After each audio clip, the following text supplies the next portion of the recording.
Really looking to what he has to say. And I'd just say this, he really does bring, he's been talking about this innovation and technology narrative for a while. He really does bring that entrepreneurial view and lens to it. And I think that's partly because of his experience as a business founder and an innovator. So fantastic to have him here, ladies and gentlemen, the Chancellor of the Exchequer, Jeremy Hunt. Thanks, Con.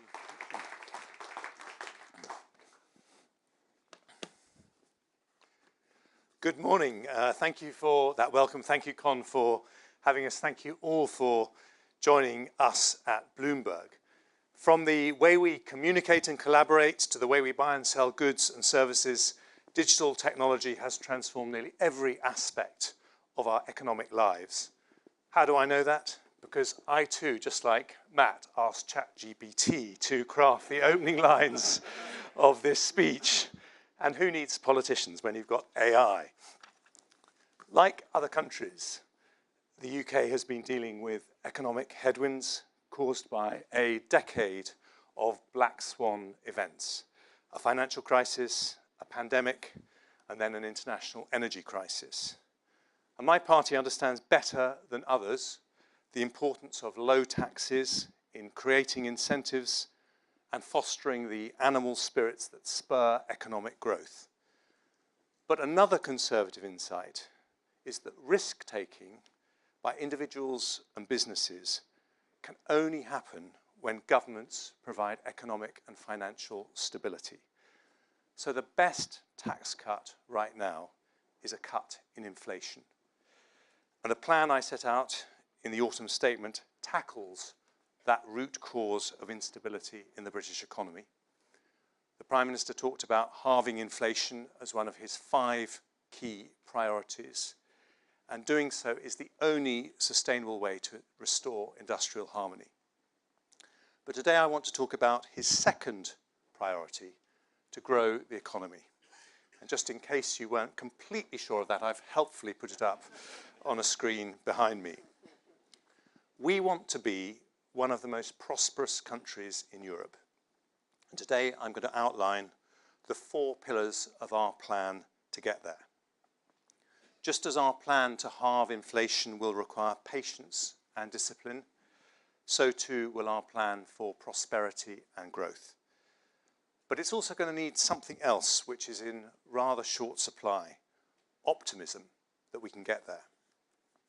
Just this month, columnists from both left and right have talked about an existential crisis, Britain teetering on the edge, and that all we can hope for is that things don't get worse.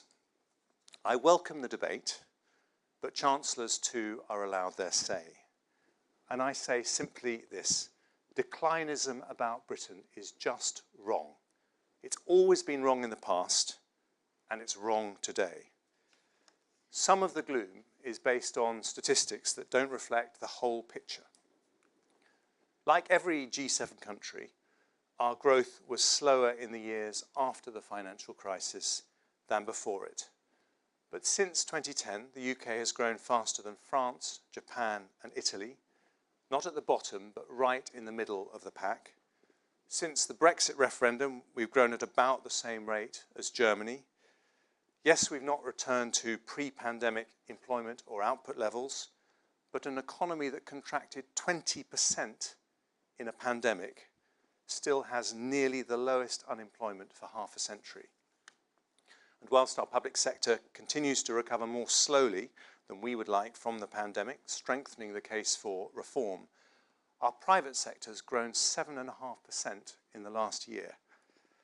Yes, inflation has risen, but it's still lower than in 14 EU countries, with interest rates rising more slowly than in the US or Canada.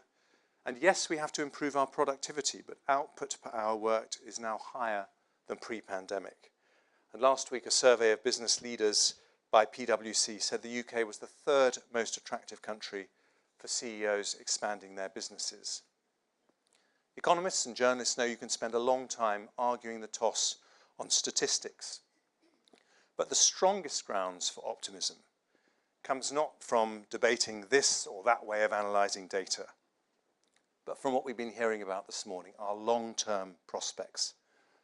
because when it comes to the innovation industries that will shape and define this century, the UK is powerfully positioned to play a leading role. Let's just look at some of them. In digital technology, as we heard from Michelle, we have become only the third economy in the world with a $1 trillion sector. We've created more unicorns than France and Germany combined, with 8 UK cities now home to 2 or more unicorns. The London-Oxford-Cambridge triangle has the largest number of tech businesses in the world outside San Francisco and New York. PwC say that UK GDP will be up to 10% higher in 2030 because of AI alone. FinTech attracted more funding last year than anywhere in the world outside the US. Or life sciences, where we also have the largest sector in Europe and a brilliant advocate with our superb Science Minister, George Freeman. We produced one of the world's first COVID vaccines, estimated to have saved more than 6 million lives worldwide. We identified the treatment most widely used to save lives in hospitals, saving more than 1 million lives across the globe. We're behind only the US and China in terms of high-quality life science papers published, and every one of the world's top 25 biopharmaceutical firms has operations in the UK. Another big growth area is our green and clean energy sector. The UK is a world leader here, with the largest offshore wind farm in the world. Last year, we were able to generate an incredible 40% of our electricity from renewables. And on one day, a rather windy December the 30th, we actually got 60% of our electricity from renewables, mainly wind. McKinsey estimate that the global market opportunity for UK green industries could be worth more than £1 trillion between now and 2030. And we're proceeding with a new plant at Sizewell C, led by our brilliant business secretary, who also spoke very wisely and surprisingly classically earlier on. And I could also talk about our creative industries, which employ over 2 million people, grew at twice the rate of the UK economy in the last decade, and have made the UK the world's largest exporter of unscripted TV formats, helped give us a top 3 spot in the Portland Soft Power Index. Or our advanced manufacturing sector, key to exports, where we produce around half the world's large civil aircraft wings and its biggest aero engines, as well as around half the world's Formula One Grand Prix cars. And the golden thread running through the industries where Britain does best is innovation. Amongst the world's largest economies, the Global Innovation Index ranks us 4th globally. Those innovation industries now account for around 1/4 of our output. They've been responsible for nearly all our productivity growth since 1997. And they're also the reason that all of you are here. In the audience, we've got leaders from Meta, Microsoft, Amazon, Apple and Google, the world's largest tech companies, all with major operations in the UK. We've got Monzo and Revolut, shining examples from our world-beating fintech sector. We have founders and CEOs from some of our most exciting UK technology companies like Proximi and Matilon. You are vital for Britain's economic future, but Britain is vital for your future too.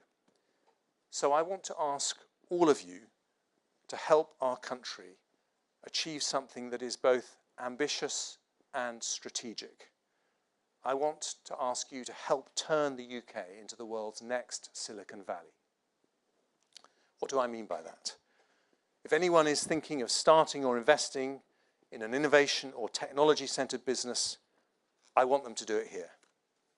I want the world's tech entrepreneurs, life science innovators, and green tech companies to come to the UK because it offers the best possible place to make their visions happen. And if you do, we will put at your service not just British ingenuity, but British universities to fuel your innovation, Britain's financial sector to fund it, and a British government that will back you to the hilt. Our universities are ranked 2nd globally for their quality and include 3 of the world's top 10. In order to support the groundbreaking work they do in so many new fields, the government has protected our £20 billion research budget, now at the highest level in history. And as you look for funding to expand, we offer one of the world's top 2 financial hubs and the world's largest net exporter of financial services. The capability of the City of London, combined with the research strengths of our universities, makes our aspiration to be a technology superpower not just ambitious, but achievable. And today I'm here to say the government is determined to make it happen. But like any business embracing new opportunities, we should also be straight about our weaknesses.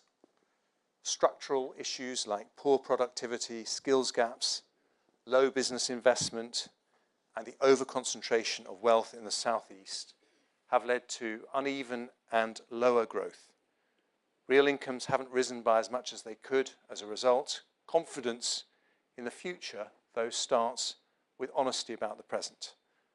So we want to be one of the most prosperous countries in Europe, and today I want to set out our plan to address those issues. That plan, our plan for growth, is necessitated, energized, and made possible by Brexit. The desire to move to a high-wage, high-skill economy is one that's shared on all sides of that debate, and we need to make Brexit a catalyst for the bold choices that will take advantage of the nimbleness and flexibilities that it makes possible. So this is a plan for growth. It's not a series of measures or announcements, which will have to wait, I'm afraid, for budgets and autumn statements in the years ahead. But this plan is a framework against which individual policies will be assessed and taken forward. And I set out that plan, those priorities, under 4 pillars. They build on the people, capital, ideas themes set out by the Prime Minister last year in his May's lecture, and as such are the pillars essential for any modern innovation-led economy. For ease of memory, the 4 pillars all happen to start with the letter E, the 4 E's of economic growth and prosperity, and they are enterprise, education, employment, and everywhere. So let's start with the first E, which is enterprise. If we're to be Europe's most prosperous economy, we need to have, quite simply, its most dynamic and productive companies. Now, there's a wide range of literature citing the importance of entrepreneurship on business dynamism, whereby more productive firms enter and grow and less productive firms shrink. But I don't just believe the theory, I've put it into practice. I set up and ran my own business for 14 years. It was one of the best decisions I ever made, and I actually owe it to Margaret Thatcher and Nigel Lawson. Because by the time I got to university and was thinking about my career options, they had changed attitudes towards entrepreneurship. Had they not, I would probably have ended up in the city or the civil service. Instead, I took a different route to end up in the Treasury, less the fast stream, more the long way round. But like thousands of others setting up on their own, I learned to take calculated risks, to live with uncertainty, and to work through failures, of which there were many. Every big business was a startup once. And we won't build the world's next Silicon Valley unless we nurture battalions of dynamic new challenger businesses. Today, we are already ranked by the World Bank as one of the best places to do business amongst large European nations, second only to America in the G7. And the result of that pro-business climate is that since 2010, we've created more than 1 million new businesses in this country. But the question I want to ask is, how are we going to generate the next million? And firstly, we need lower taxes.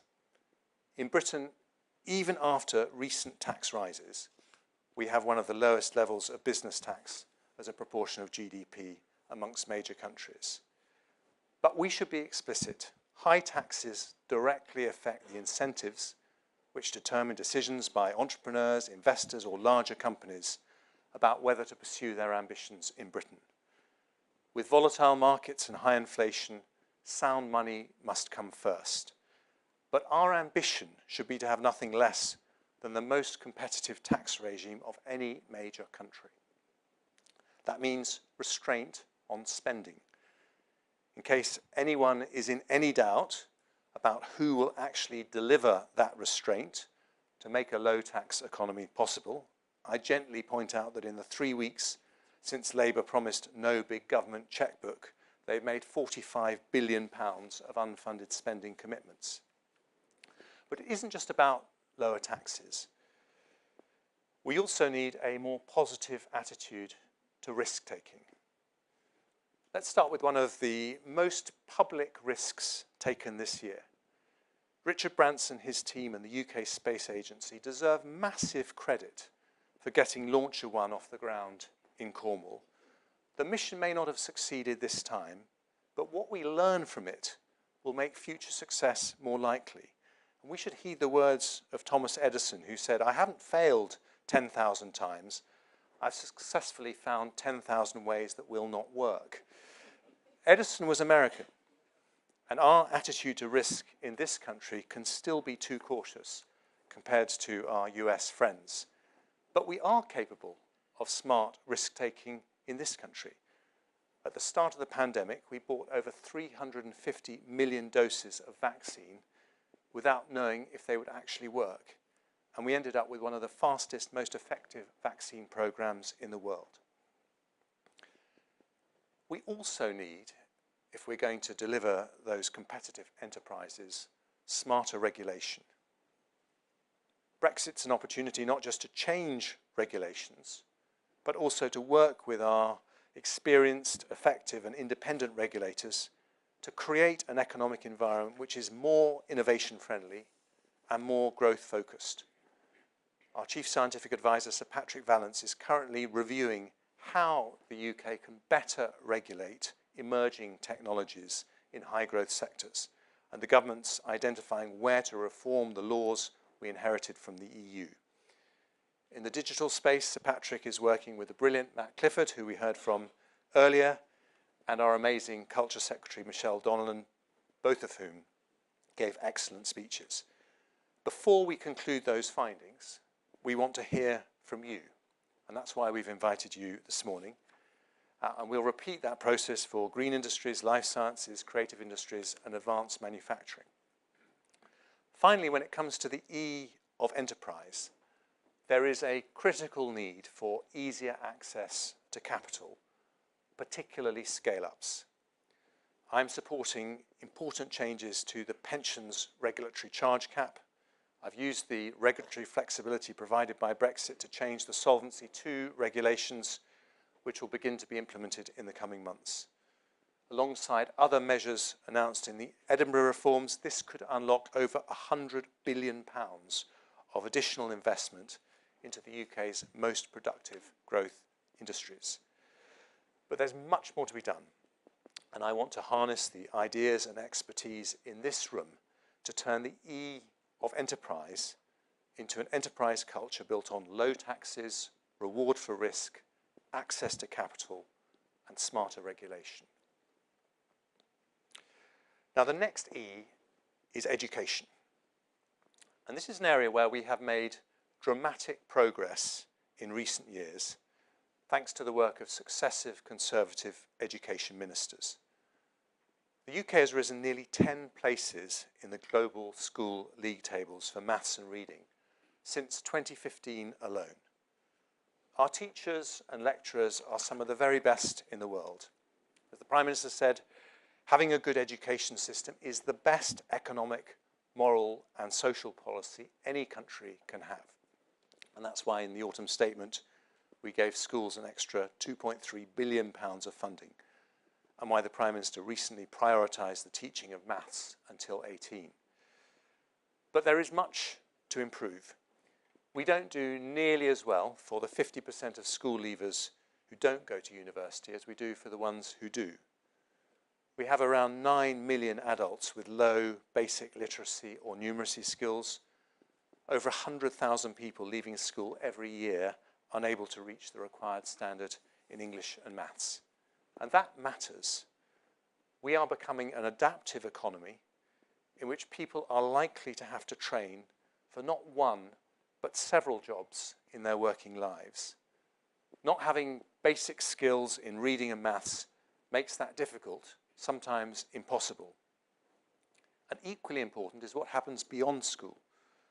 We've made progress with T-levels, boot camps and apprenticeships, and Sir Michael Barber is advising the government on further improvements to the implementation of our reform agenda. And we want to ensure our young people have the skills that they would get in Switzerland or Singapore.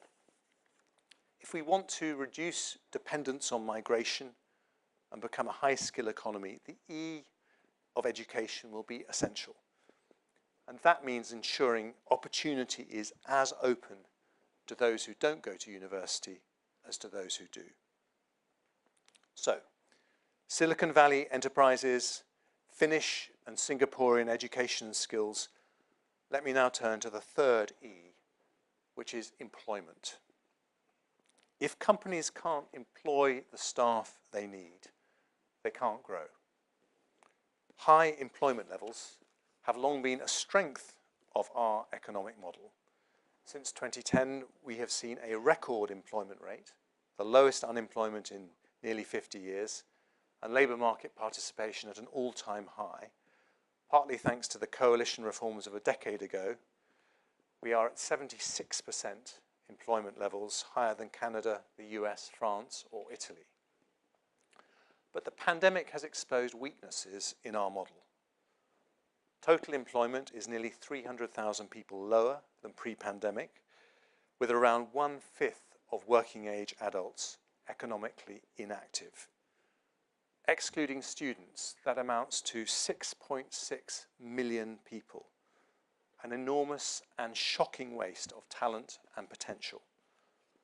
Of that 6.6 million people, around 1.4 million want to work, but a further 5 million don't.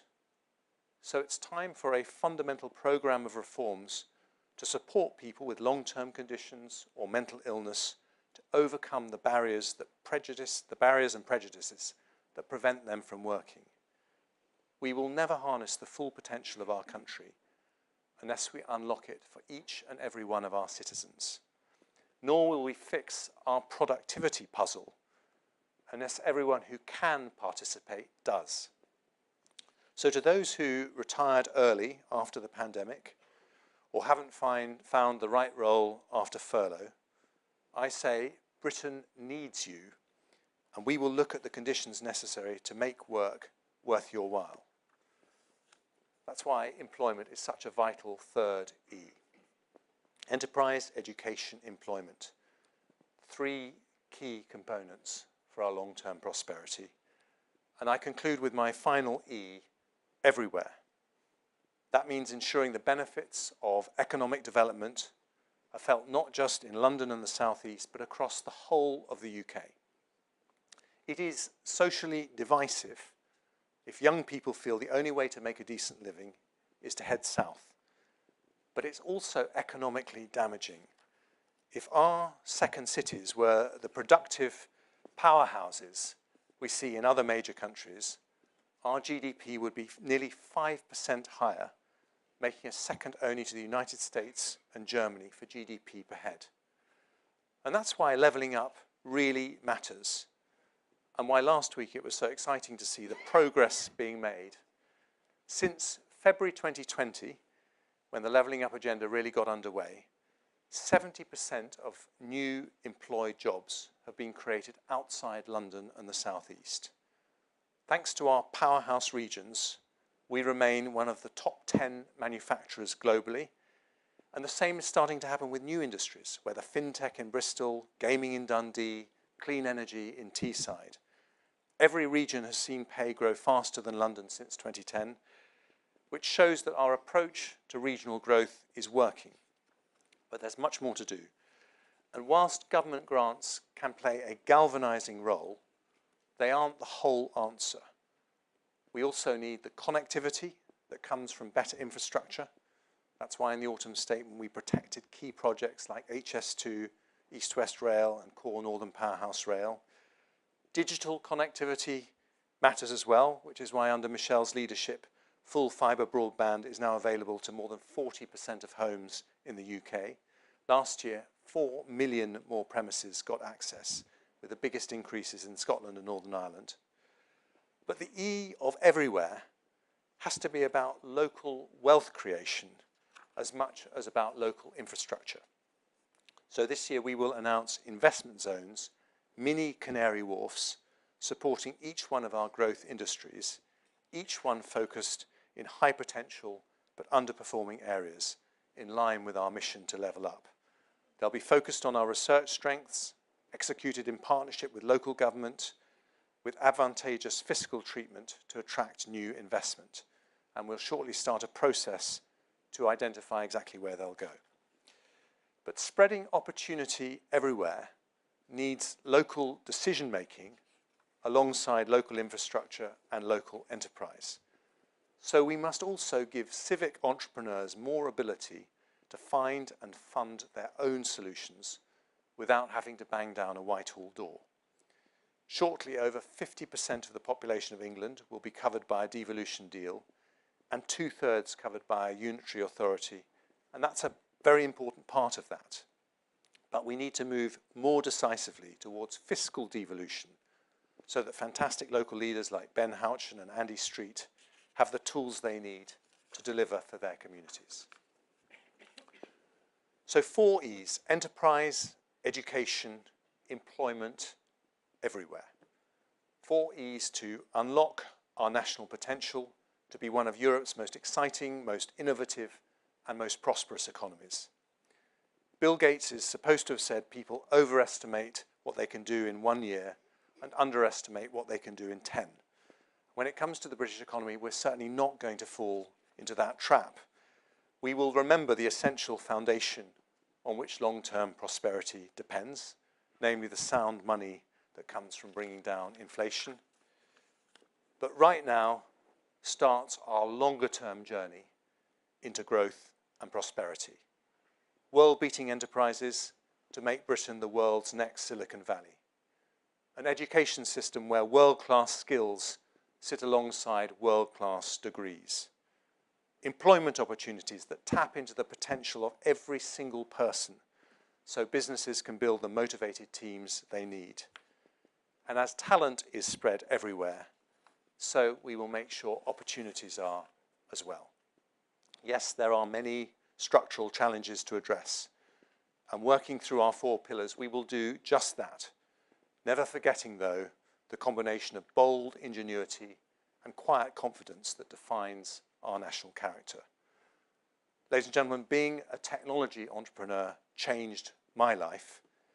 Being a technology superpower can change our country's destiny. So let's make it happen. Thank you very much.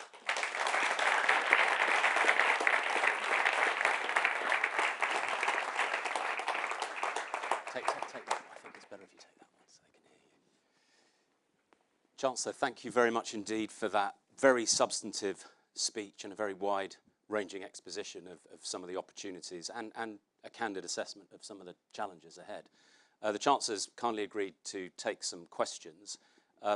Let me start, if I may, first. You've been in office since October, been through some significant moments, speeches, and changes. As you reflect on those first few months, what are your sort of key takeaways, and how has it actually sort of impacted your view on the overall economy now that you're actually in post? Well, obviously I've learned a massive amount in the 3 months that I've been doing the job, but let me say the thing that hasn't changed from the days that I set up my own business from scratch back in the early 1990s. I think the most successful organizations are ones that manage to combine tackling the short-term problems, doing all the short-term firefighting that any business, any organization has to do, but never allowing that to deflect you from a longer-term vision. And what I'm trying to outline today is what that longer-term vision is and We know that we have to deliver on these 5 priorities. They are the British people's priorities, and as far as the economy is concerned, getting inflation down is absolutely central, and we won't stop at anything to do that. But we also know that if we're going to unlock our potential, we have to do more than that. And by the way, this is a project that is not going to happen in the next 18 months or the time span before the next election. And really what I'm trying to say is there is an incredible opportunity for us as a country, and we've just got to grab it. And there are things we can do now as steps on that journey, even if we're not going to get all the way there. But I would say that becoming the world's next Silicon Valley is the opportunity that if I'm able to unlock with the brilliant team of ministers you've heard from this morning, would be the thing that all of us are most proud of in 20 years' time, if it happens, when we're long gone from the front pages of your newspapers. And I think that's something really, you'll be pleased for that for another reason, but you know, I think that's something we should all be proud of and work hard for. Thank you. Let's get into the questions that Chancellor's kindly agreed to take. Joe Hills from ITV. Is Joe here? Yep, there's a roving mic. It will be with you shortly. There you go. Thank you very much. It's Joel Hills from ITV News. Chancellor, you are a glass half full man, and quite right too. That's good to see. I want to pick up on the point you made about declinism. The evidence clearly shows that, as you point out, many countries have struggled with low growth in the last decade or so. The evidence also shows that the UK is towards the back of the pack. The evidence also shows that since 2010, the typical household in the UK has seen their living standards fall relative to countries we like to compare ourselves to, like France and Germany. Your speech suggests you don't acknowledge these things. If you can't see the problem, Chancellor, why would voters believe that you can fix it? Joe, I think... Joel, sorry. John, sorry. No, Joel. Joel. Third time. Joel. Let's get that bit right, at least. I think you're completely wrong. My entire speech is about how we deal with the productivity paradox, which has been at the heart of why we haven't seen that growth in real incomes. If we don't invest in improvements in our education system, improvements in our skills, if we don't find opportunities for the millions of people who could work, could contribute to our economy, but don't at the moment, we're not going to solve that productivity paradox. And I don't think it matters if you're on the left or on the right. Economists agree that is the central issue. If we address the 4 pillars that I talk about, we solve that, we can start to see a sustained growth in real incomes. And I would just say that if you look at what's been happening, I don't accept that we're towards the back of the pack compared to what other countries are saying. I think any accurate examination of the statistics says that we've been affected in broadly the same way as our peer countries. The difference is our long-term opportunity. Just last year, becoming the world's 3rd trillion-dollar tech economy shows that even in really difficult times, we can make incredible progress. Jim Pickard, Financial Times. Mike for Jim. Quick question. First, have you ever paid a penalty to HMRC? And then the wider question is, Britain is under pressure from the Inflation Reduction Act in the US with over £300 billion of subsidies for green industries. We now have a backlash from the EU with Brussels gathering European countries to do similar activities. All we've heard so far from ministers is complaints that this is all terribly unfair. I know you don't want to talk about specific measures in your budget, but is the government thinking hard about how to do something to help British green businesses and industries which are facing this major threat? Thank you. Thank you, Jim. On your first question, I'm not going to talk about my personal tax affairs, but I don't think there's anything you'd find interesting to write about, if I can put it that way. On your second question, yes, we have some concerns about the Inflation Reduction Act. And the reason is because we believe in free trade, and we believe that if we're going to get to net zero, which is extremely important, we will be more effective if we exploit the competitive advantage that we have, that the United States have, that Asian countries, that EU countries have. We will get there faster and more cheaply than we would otherwise do. But are we worried about the long-term future of our clean energy industries? Absolutely not. We have the 2nd largest wind capacity in the world after China, the single largest wind farm. We are second only to Germany in Europe for our generation of electricity from renewables. We have a massive amount of investment, and we have a massive queue of people who would like to invest more. So we've got great opportunities. I'm sure we're going to sort out those problems, but we have said clean energy is one of our 5 key sectors. And by the way, nuclear is a very important part of that. And despite the financial constraints, we prioritize Sizewell to show that we're going to make progress in that area too. Paul Kelso, Sky News. Paul around. Hi, Chancellor. Paul Kelso, Sky News. You've talked about honesty and you've talked about Brexit. The reality of Brexit for many companies is delays, red tape, additional costs. They can't hire the people they want to come to this country, and you can't stop the people you don't want to come to this country. Would it not be more honest to acknowledge that Brexit is failing on its own terms for business, and those terms need to be readdressed? No. And I think if you look at the facts, our growth has been, as I said in the speech, about the same as Germany since the Brexit referendum. It's a big change in our economic relations with our closest neighbours, and of course that is going to need adaptation, and of course there is some short-term disruption. But I think it's completely wrong to just focus on that without looking at the opportunities. For example, in the autumn statement, the Solvency II reforms, which are only possible because of regulatory flexibilities that we wouldn't have had inside the EU, mean that we will unlock potentially over £100 billion of investment into the industries represented by people in this room. So in the end, Brexit is a choice, it's an opportunity, and we can make it an incredible success, and I believe we will. Harry Cole from The Sun. Good morning, Chancellor. Thank you. I noticed you didn't answer the specifics of Jim's question there. Can I just push you on that? Have you ever paid a tax penalty to HMRC?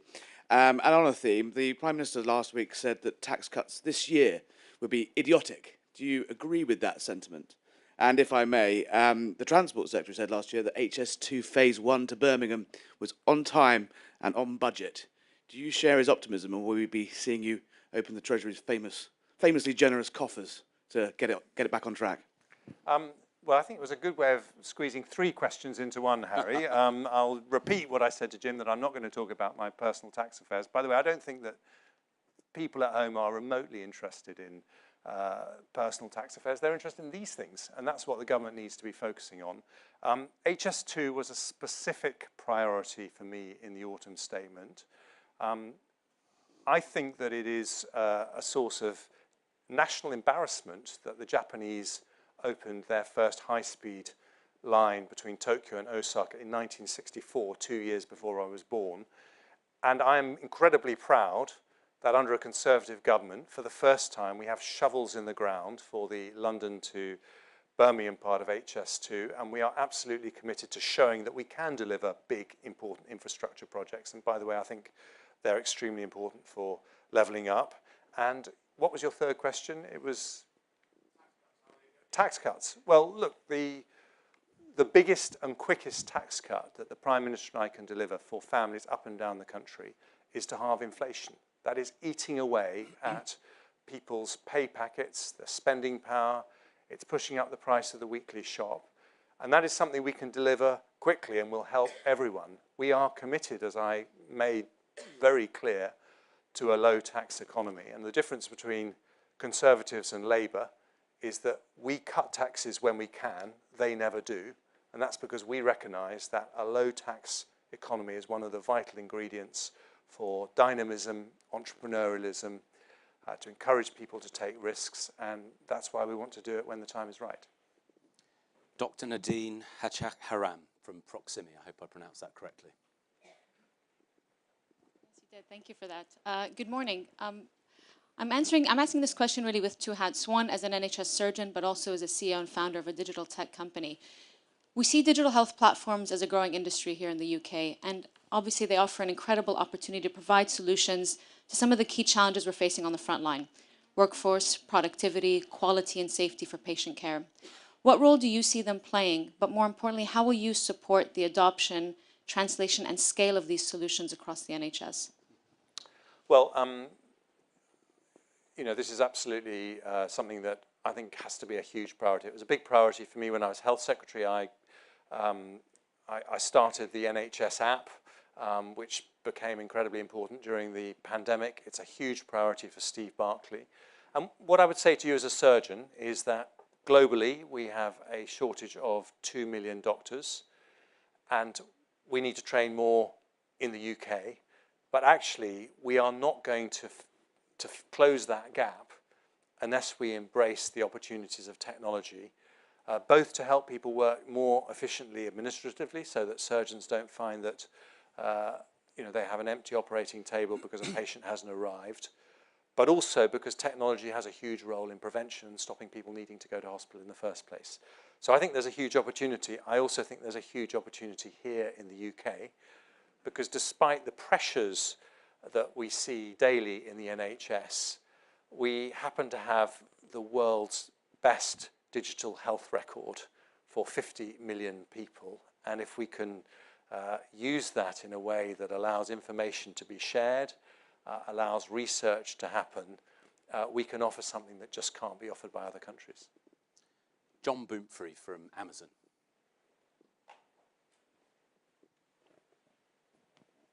Good morning, John Bamfrey from Amazon. Chancellor, I welcome your remarks and your compelling vision for the UK to become the next Silicon Valley. My question was on your second pillar of education. What more can government and business do in partnership in the short to medium term to create the right skills environment that's required to deliver this future growth?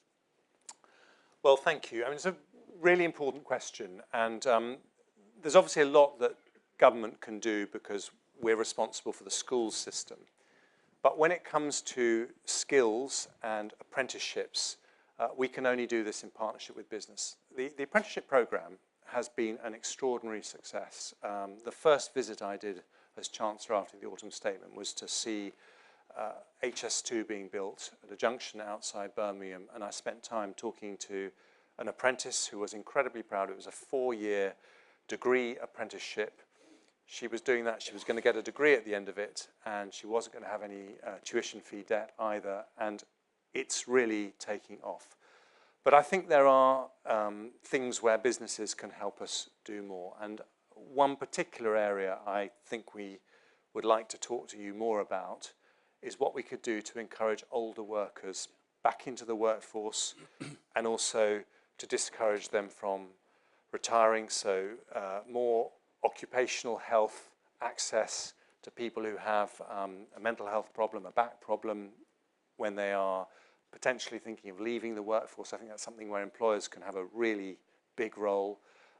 Also, I think when it comes to apprenticeships, there is a sense that apprenticeships are for young people, but there are lots of people who are ready and willing to consider a new career in their early 50s. They're expecting to work potentially for another 20 years. And they might need a slightly different type of apprenticeship, a slightly shorter type of apprenticeship. And I think that could be very good for you at Amazon. It could be good for everyone here. So that's a dialogue that with Gillian Keegan we very much hope to pursue. Right, we're going to wrap it up there for a breakout and networking session, and then we're going to go to our various roundtables and panels. Chancellor, thank you very much indeed for that speech. Thank you for the questions, but thank you for everything that you're doing in terms of engaging with business. Really appreciate it. Thank you. Thanks, Con. Thank you. Thanks again. That number on...